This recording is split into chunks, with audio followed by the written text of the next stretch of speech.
Hey, what's up, guys?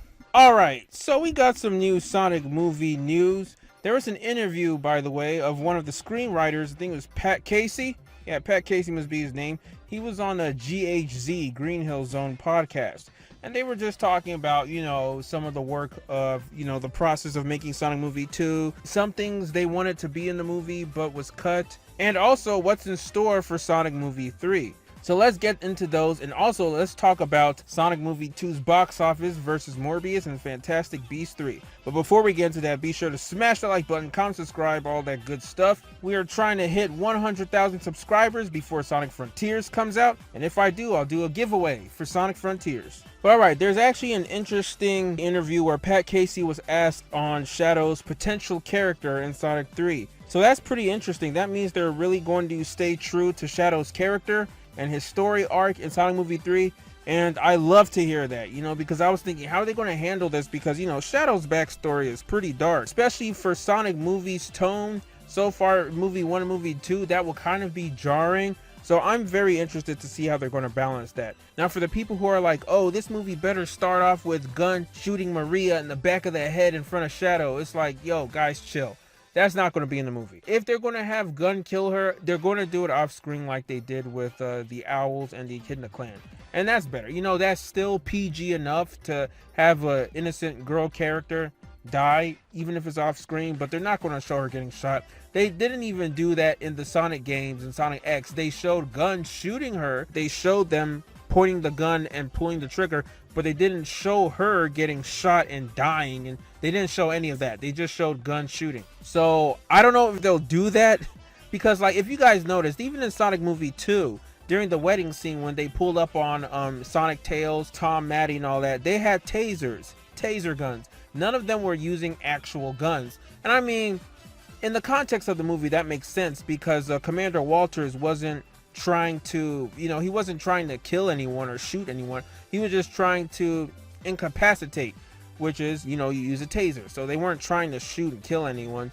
But even then, if this had been a PG-13 or rated R film, they would have had guns used, but every single one of them were using a taser. So I think that's how Maria is going to be handled. She's going to be killed off screen, and they're going to really show how broken Shadow is mentally and emotionally, and how he's just a tragic character, and I can't wait to see that. Now, another thing he talked about was that, the ending scene of Sonic Movie 2 when Sonic, Tails, and Knuckles were playing baseball with Tom and Maddie, they were actually going to have Sonic versus Knuckles, like a friendly sparring, like what Goku does a lot with Vegeta and Dragon Ball, and have Tails be the referee just for Sonic and Knuckles to gauge and measure who's the strongest or who could actually win in a fight.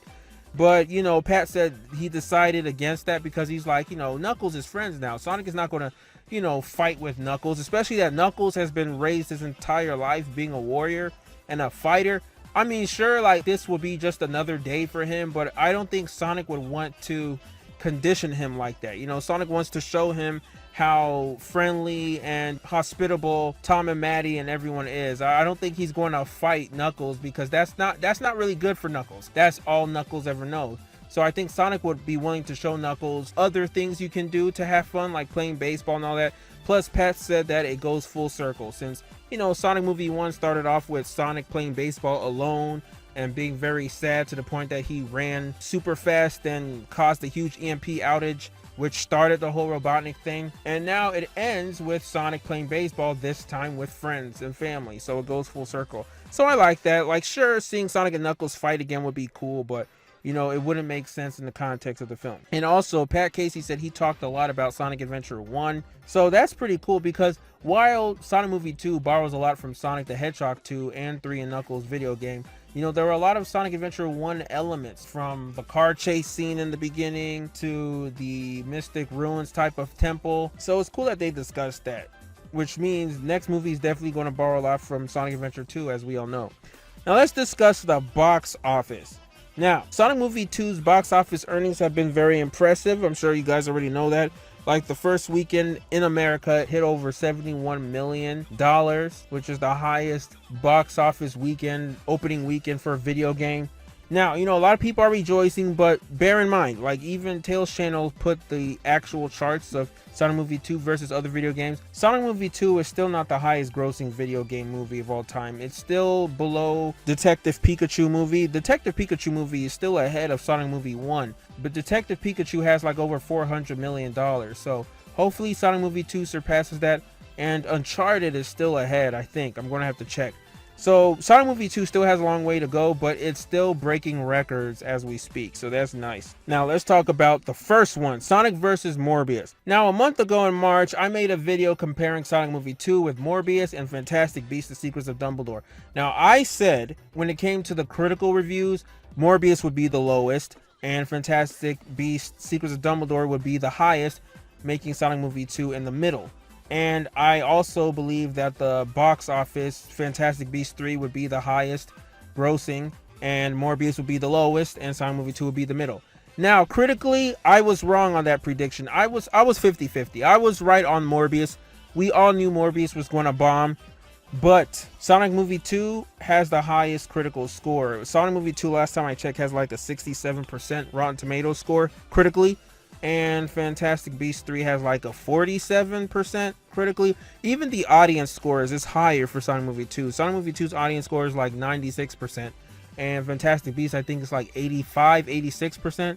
So I was wrong about that. People love Sonic Movie 2 more than Fantastic Beasts 3. I don't need to go into detail about the whole drama of Fantastic Beasts 3. I've already explained that previous video. I'm just trying to compare the critical scores and the box office in this video. So yeah, as for the box office, obviously Sonic Movie 2 has surpassed the box office of Morbius, but as far as Sonic Movie 2 and Fantastic Beasts 3 goes, that remains to be seen. That's why I wanted to wait on this video until everything was said and done, until Doctor Strange 2 comes out. But right now, Sonic Movie 2's box office is higher than Fantastic Beasts 3's box office by $7 million. Yeah, Sonic Movie 2 has exactly $7 million more than Fantastic Beasts 3. So we should know that Fantastic Beasts 3 is going to eventually surpass Sonic Movie 2. I mean, this is a Wizarding World, a Harry Potter franchise. I'll get into that though, because that's going to be more of a Pyrrhic victory for the Harry Potter franchise. It's not, it's not a huge W for that. But let's talk about Morbius. It's just funny that Sonic beats yet another comic book movie. Back in 2020, it was Birds of Prey. Sonic completely dusted that movie's box office, and now this time it's Morbius. It's just funny how all these crappy comic book movies think that they can compete with Sonic movie.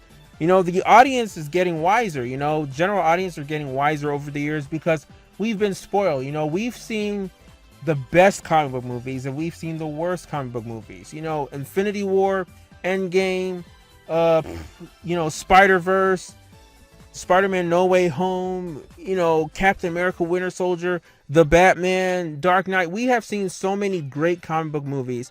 We just don't have time anymore for crappy comic book movies like Morbius.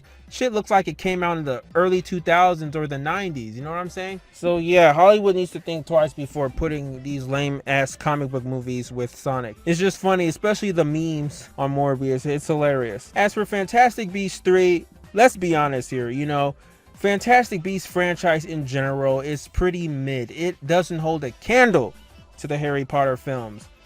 I personally think Fantastic Beasts 3 is the best out of the Fantastic Beasts films. I like it. I really like it, but that's not saying much. It still doesn't hold a candle to the Harry Potter films.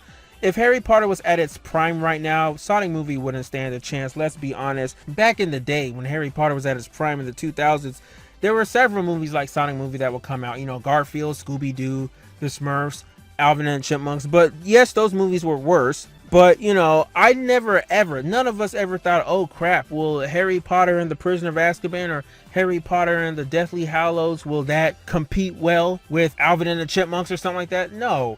We all knew, like, in a single weekend, Harry Potter film would make more than the box office of what the Sonic movie has made so far, which is like 287 million. Yeah, I mean, come on. But times have changed, Fantastic Beasts are prequels, and like I said before, the prequel curse, not even the Wizarding World films can escape that. But let's be honest, if Warner Brothers decided to do like what Disney did with the Star Wars sequel trilogy and invite the original Harry Potter cast, bring them back for like a future movie, maybe do like Harry Potter and the Cursed Child or something, that movie is going to make billions of dollars. But, you know, everyone knows looking at this that this is not Harry Potter. It's not even titled Harry Potter. So a lot of people lose interest, especially with the whole drama surrounding this franchise. Can't catch a break. So even if it surpasses Sonic Movie 2's box office, which I think it will, I don't think Warner Brothers is going to take a gamble with this franchise and make another film, because they said they're going to wait and see how the box office of this film does. And if it underperforms lower than the second Fantastic Beasts film did, they're not going to greenlight another sequel. We already know we're getting a Sonic Movie 3 sequel. We're getting another one. So it doesn't even matter what money this film makes. We already know it's going to do good. So that's why I'm saying, like, you know, a lot of Sonic fans are rejoicing, like, yay, the furries win or all that crap. It's like, look, guys, we all know Sonic Movie 2 is getting a sequel, but I don't think the box office is going to stay on top of Fantastic Beasts. But at the end of the day, that doesn't even matter. The point is, Sonic Movie 2 is doing great. It surpassed Morbius, yet another comic book film. And the fact that a Wizarding World film, a Harry Potter universe film, is taking this long to surpass a Sonic movie speaks volumes. Because had this been back in the prime of Harry Potter, it would have dusted Sonic Movie 2 by now. So at the end of the day, Sonic Movie still wins. Because back then, Sonic wouldn't stand a chance. But now, things have changed and times have changed. And by the time Doctor Strange in the Multiverse of Madness comes out, these movies would have already made the bulk of majority of their box office. So what do you guys think about all this? Let me know down in the comments below. What do you think about Sonic Movie 3? What Pat Casey said about Shadow? How do you think Shadow is going to be portrayed in that film? And especially how, like, Pat was saying how he can't be saved. So basically, he's not going to be like Sonic's buddy like Knuckles is. And also, what do you think about the box office performance of Sonic Movie 2 so far? Do you think it's going to surpass Sonic Movie 1? Do you think it's going to double its box office of Sonic Movie 1? And do you think it's going to stay ahead of Fantastic Beasts 3? Or do you think Fantastic Beasts 3 is eventually going to surpass Sonic Movie 2? Let me know. Alright guys, that's all I have for now. So thank you for all the support and stay tuned for more videos. So until next time, I'm out.